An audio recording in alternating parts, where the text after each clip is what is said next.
Warahmatullahi wabarakatuh. Alhamdulillah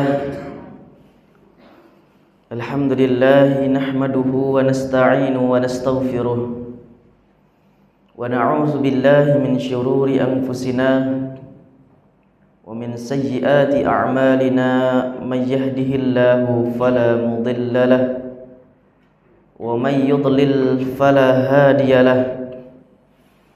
Ashhadu an la ilaha illallah wahdahu la syarika lahu wa ashhadu anna Muhammadan abduhu wa rasuluh la nabiyya ba'da wa la rasula ba'da, amma ba'd. Hadirin salat Jumat subuh yang berbahagia, marilah kita awali pagi kita yang berbahagia ini dengan sama-sama menghadirkan rasa syukur kita yang sedalam-dalamnya, yang sebesar-besarnya kepada Rabb Allah Azza wa Jalla. Karena sampai detik ini, sampai pagi hari ini, Allah masih mengaruniakan kepada kita sebuah kenikmatan yang para nabi dan para rasul sangat ingin mendapatkan kenikmatan ini agar bisa dibagikan kepada sanak saudaranya. Nabi Ibrahim berjuang untuk bagaimana kenikmatan iman dan Islam ini bisa hadir di dalam hati ayahnya yang tercinta, namun sayang beliau tidak mendapatkannya. Nabi Nuh alaihi salatu wassalam berjuang ribuan tahun untuk bisa mendapatkan kenikmatan ini agar bisa dimasukkan kepada hati anaknya dan kaumnya, tapi sayang belum dapat juga.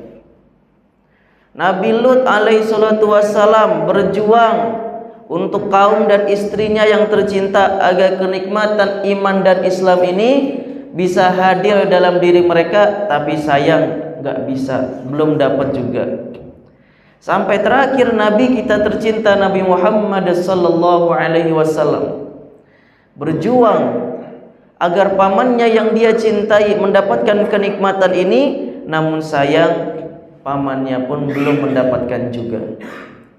Hari ini Allah memberikan kenikmatan ini kepada kita semua tanpa kita minta, tanpa kita merengek-merengek menangis kepada Allah. Allah telah menghadirkan kenikmatan ini kepada kita. Sampai detik ini kita masih bisa tegak berdiri untuk melaksanakan sholat subuh berjamaah, walaupun masih banyak saudara-saudara kita yang belum bisa bergabung dengan kita. Maka kalau kita mampu mensyukuri kenikmatan ini, maka nanti Allah akan menambahkan kenikmatan-kenikmatan lain. Maka hadirkan Allah Subhanahu wa taala, para ulama kita mengatakan kalau orang bisa melaksanakan sholat subuh berjamaah ini, seharusnya mereka itu mampu menghadirkan kebahagiaan dalam hatinya sebagaimana melebihi kebahagiaan seorang yang bisa hadir di dalam stadion untuk melihat pertandingan klub kesayangannya di waktu final. Seharusnya Pak, kita lebih bisa menghadirkan kebahagiaan itu dalam diri kita. Kenapa?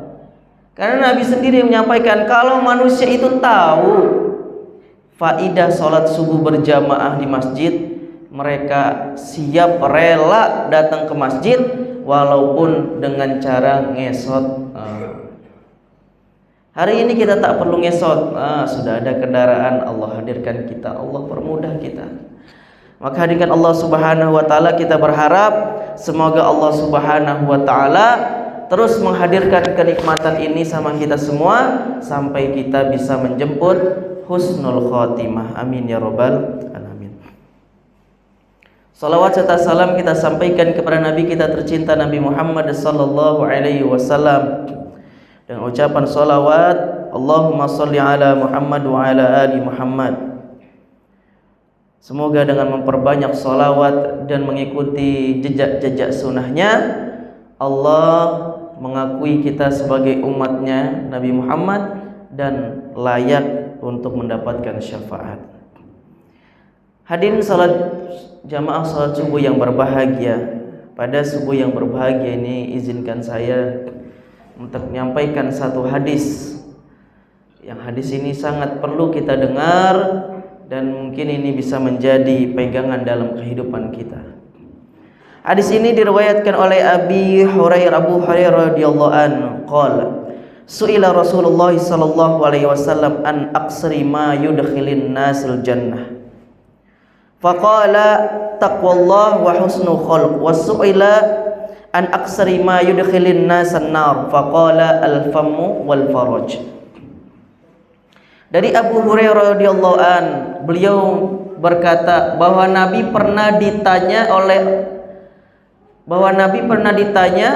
tentang apa yang sering membuat amalan apa yang sering membuat manusia masuk surga, dan amalan apa yang sering menjerumuskan manusia ke dalam neraka. Jadi Nabi itu pernah ditanya tentang amalan yang menjadi kunci seseorang masuk surga, amalan yang menjadi kunci manusia itu masuk neraka. Jawaban yang sangat simpel sekali dari Nabi SAW ketika ditanya su'ila an aksarin nasa ma yudkhilu ilal jannah, amalan apa yang sering membawa manusia masuk surga? Cuma dua, Pak. Taqwallah, takwa kepada Allah, dan yang satu lagi adalah husnul khuluq, berakhlak baik. Yang kedua, Nabi ditanya juga tentang amalan apa yang sering membawa manusia masuk neraka? Cuma dua. Al-fam, perkara mulut. Yang kedua al-faraj, perkara kemaluan. Dari hadis ini yang pertama, hadirkan Allah Subhanahu wa taala, kita bisa melihat bagaimana antusias para sahabat untuk memikirkan kampung akhirat. Sampai ketika bertemu dengan Nabi, mereka tidak bertanya tentang hal-hal yang duniawi. Tapi yang ditanya apa? Bagaimana cara saya masuk surga? Bagaimana cara saya terhindar dari api neraka? Ini mempertontonkan kepada kita, begitulah para sahabat mempersiapkan kehidupan akhiratnya.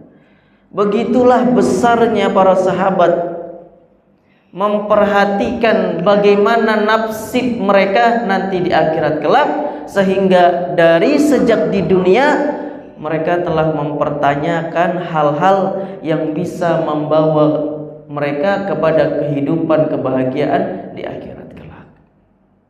Ini bisa menjadi bahan kita.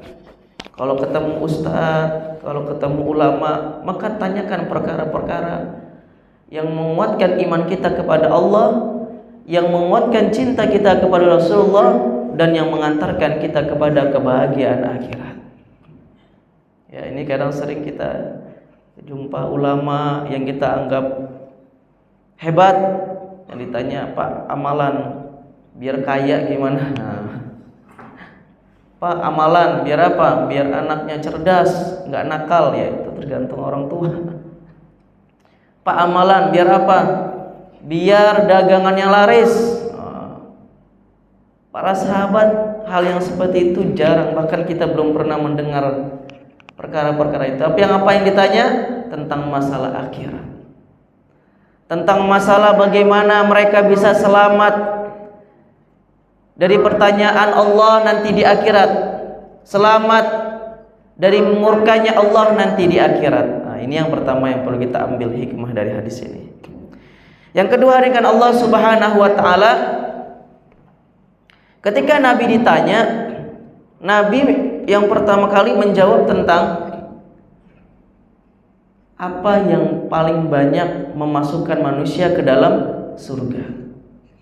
Maka dari hadis ini juga kita bisa melihat bahwa Rasulullah ketika memberikan kabar selalu diawali kabar gembira dulu untuk umatnya, agar umatnya ini bisa optimis menjalani kehidupan bahwa ternyata Allah itu lebih baik dan lebih penyayang daripada manusia. Apa yang membuat manusia sering masuk surga? Taqwallah wa husnul khuluq. Takwa kepada Allah dan berakhlakul karimah. Dalam hadis ini kita melihat bahwa takwa itu kan kepada Allah, sedangkan akhlak baik kepada makhluk hidup, sesama manusia, sesama makhluk hidup.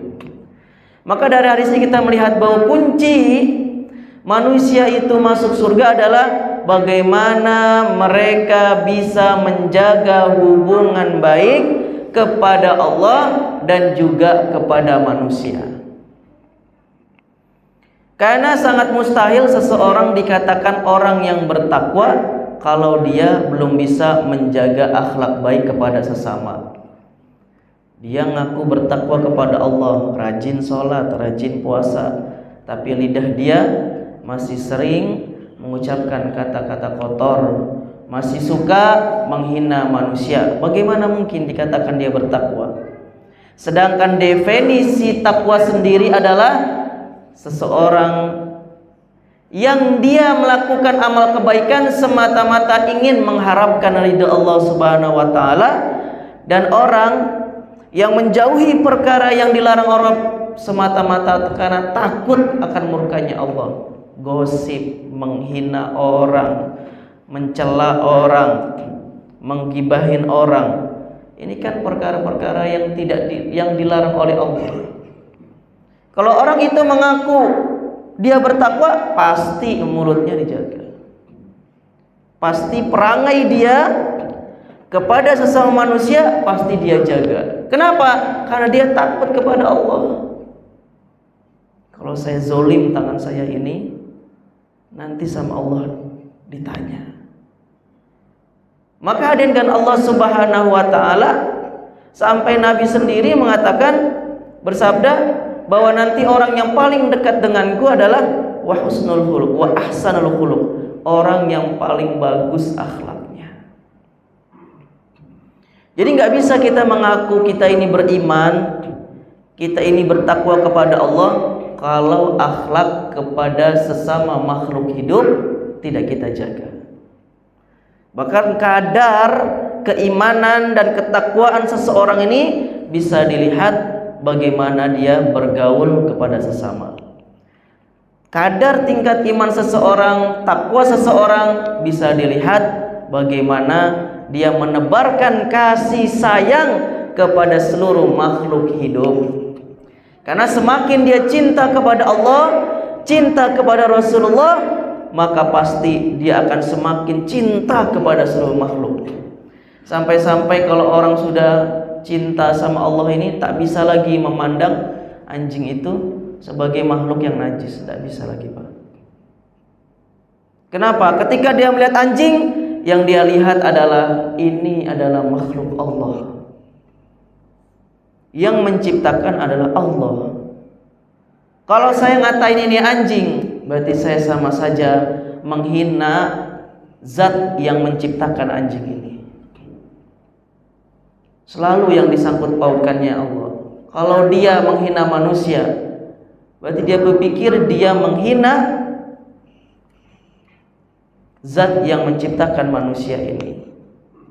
Ketika dia mau merasa sombong, dia sadar bahwa semua kenikmatan, baik itu harta atau kelebihan yang ada dalam diri kita, itu semuanya dari Allah. Kalau Allah mau cabut, gampang saja, hitungan detik hilang. Maka standar orang takwa ini bisa juga dilihat dari bagaimana dia bergaul, bagaimana dia menebarkan kasih sayang sesama manusia. Karena Islam sendiri kata aslama, memberikan kedamaian, memberikan ketenangan. Kalau orang ngaku Islamnya sudah bagus, tapi selalu memberikan kegundahan di hati masyarakat,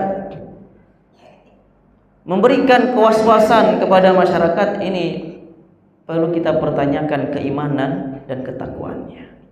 Ini pertama hal yang bisa memasukkan manusia kepada surganya Allah. Yang kedua, ketika Nabi ditanya apa hal yang sering mengantarkan manusia kepada nerakanya Allah Subhanahu wa taala, ada dua, perkara mulut sama perkara kemaluan. Lidah ini memang tidak bertulang, Bapak Ibu. Tapi lidah ini mampu menusuk seseorang sampai orang itu meninggal. Lidah ini mampu menggerakkan satu kampung, bahkan satu negara untuk berperang. Lidah ini walaupun tidak bertulang, mampu merusak rumah tangga yang sudah dijalin puluhan tahun. Lidah ini tidak bertulang, tapi lidah ini mampu membuat seseorang jatuh cinta, mampu membuat seseorang menangis, mampu membuat seseorang tertawa, mampu membuat seseorang bahagia. Sehingga agama kita, agama Islam ini memberikan perhatian yang besar kepada umatnya untuk menjaga lidah. Bahkan dikatakan dalam sebuah hadis, al-muslimu man salimal muslimu min lisanihi wa yadihi. Siapakah orang muslim yang sebenarnya? Adalah mereka yang bisa menghindari kejelekan lidahnya kepada sesama muslim. Jadi kalau hari ini ada orang yang masih tersinggung, masih merasa tersakiti hatinya oleh ucapan kita, kita masih dipertanyakan keislaman kita, Pak. Karena ciri-ciri muslim yang sejati, mereka bisa menahan lidahnya untuk tidak menyakiti saudaranya. Bahkan dikatakan dalam sebuah hadis, man yu'minu billahi wal yaumil akhir falyaqul khairan aw liyasmut. Orang yang mengaku cinta, orang yang mengaku beriman kepada Allah dan hari akhir, ciri-cirinya dia kalau tak bisa mengeluarkan dari lidahnya kata-kata yang baik, maka dia akan diam. Kenapa? Takut. Karena dia paham setiap untayan kata yang keluar dari lidahnya, ma yalfizu min qaulin illa ladaihi raqibun atid. Tidaklah satu keluar pun kata-kata yang keluar dari lidah kita, melainkan ada malaikat yang mencatatnya. Berarti kalau udah ada malaikat yang mencatatnya, setiap kata-katanya akan dipertanggungjawabkan di hadapan Allah Subhanahu wa taala. Dulu kamu di dunia ngatain orang anjing, kamu itu sadar gak wajahnya emang? Ditanya kita. Dulu kamu di dunia menggibahin orang, sadar gak kamu? Maka ciri orang yang beriman ini adalah mereka juga yang bisa menjaga lidahnya. Yang kedua, yang sering mengantarkan manusia kepada nerakanya Allah adalah perkara kemaluan. Jadi manusia ini, Pak, Bu, dua hal yang sering susah dijaga. Yang pertama perkara perut sama perkara di bawah perut. Kalau udah dua perkara ini, manusia sering sekali menghalalkan segala cara untuk memuaskan dua hal ini, perut sama hal yang di bawah perut, kemaluan. Maka bagaimana kita lihat fitnah, ujian dari nafsu kemaluan ini sangat besar,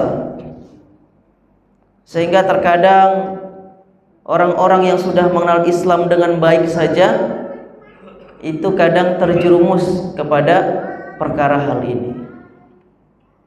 Dan hadirkan Allah Subhanahu wa taala perlu kita ketahui, tanda-tanda akhir zaman, tanda-tanda kiamat salah satunya adalah apa? Perkara kemaluan ini, maksudnya perzinahan ini dilakukan secara terang-menerang.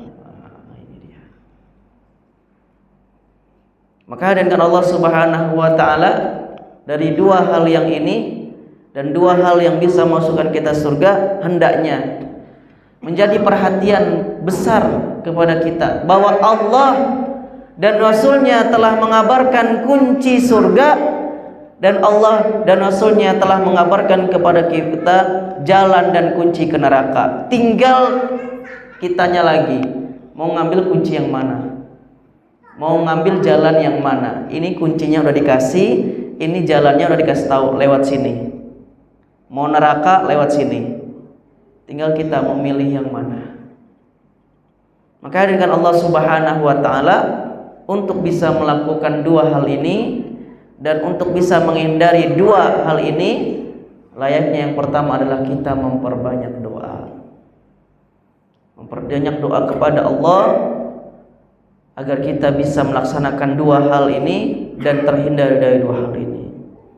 Yang ketiga adalah berusaha sampai titik darah penghabisan kita untuk menjaga dua hal ini dan terhindar dari dua hal ini. Semoga Allah Subhanahu wa ta'ala melindungi kita dan menjaga kita sampai kita semua mendapatkan husnul khotimah. Ini saja yang bisa saya sampaikan, kurang dan lebihnya saya mohon maaf. Usikum wa nafsi bittaqullah, wa billahi taufiq wal hidayah. Wassalamualaikum warahmatullahi wabarakatuh.